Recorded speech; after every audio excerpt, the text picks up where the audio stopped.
The successful Freedman's Department Store for 48 years. Well, everybody has their time to retire, and this week was his. We caught up with him at his retirement party.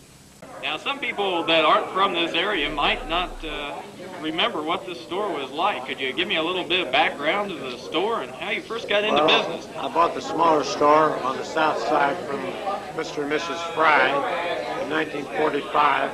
In 1966, I bought the building to the north of me that had Bandit's Grocery and Emmerich's Variety Store in it.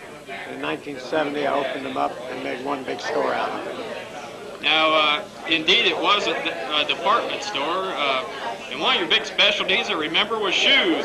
That was my big thing, right, shoes. And it was an old-fashioned store. Can you tell me, in the time that you've been in business of 48 years, what kind of changes you've seen in retailing? Well, the biggest change is that everything now has to be displayed properly in self-service style. It used to be you had the counters and people weren't allowed behind the counters. They wanted a pair of socks, so you take out 10 or 12 different boxes and show them. Now you have to put everything on display or you can't sell it. And what are you looking forward to as you're officially retired now? Well, nothing really much. We'll travel a little. We've got a son and family in California and a couple of grandchildren far away, and we'll just take things easy, nothing permanent. We'll still live in Lewisburg, though. We like the village. We have a nice home here, and we'll stay here. Now, you've done a lot of work, I know, in the community. Do you care to highlight any of that? No, I've never considered myself any different. I just, as I've said before, just try to make a living here and do the best and try and live by the golden rule, and that's about all. We've been very strong in the American Legion, Chamber of Commerce, and those kind of things. You look forward to this community growing. I know you're right here on the interstate. It might even be very close to a 35 extension here in the future. Well, I think it will grow, but I'm sorry to say that I don't believe it'll grow retail-wise because the smaller towns do not seem to thrive very much in the retail areas. When it comes to retail, are you in agreement that a lot of that's moving out into the malls? Quite true, although I never had that problem because we carried many items that the big stores in the malls do not carry, and that's what we built our business on the people, mature people. I also spoke with the mayor of Lewisburg, Jeffrey Reckworth. Mr. Reckworth, can you tell us a little bit? We're here today, of course, to celebrate both the retirement of a long-time friend of the community, Mr. Freedman, but I'm sure there's a lot of good positives going on here in Lewisburg.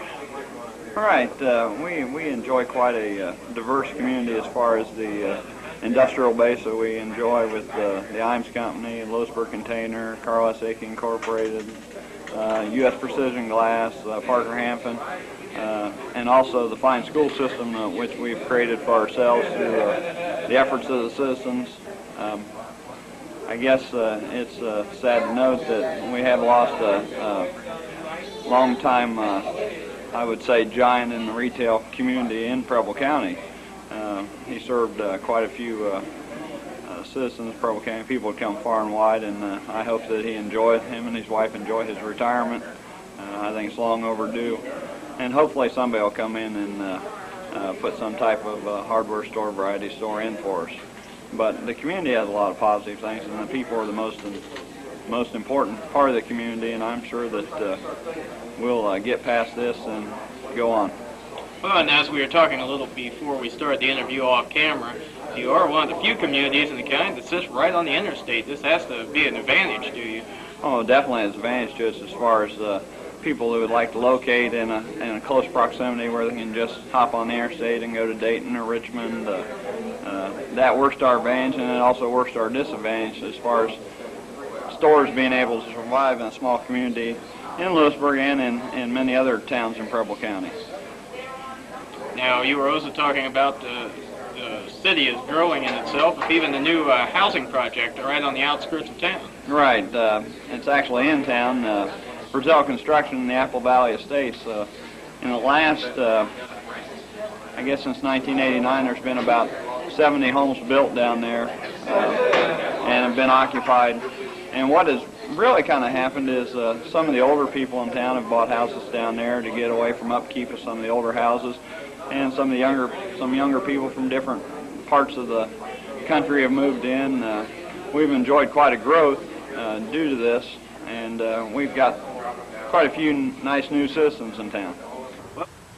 We hope that Lewisburg soon gets a new store in that location.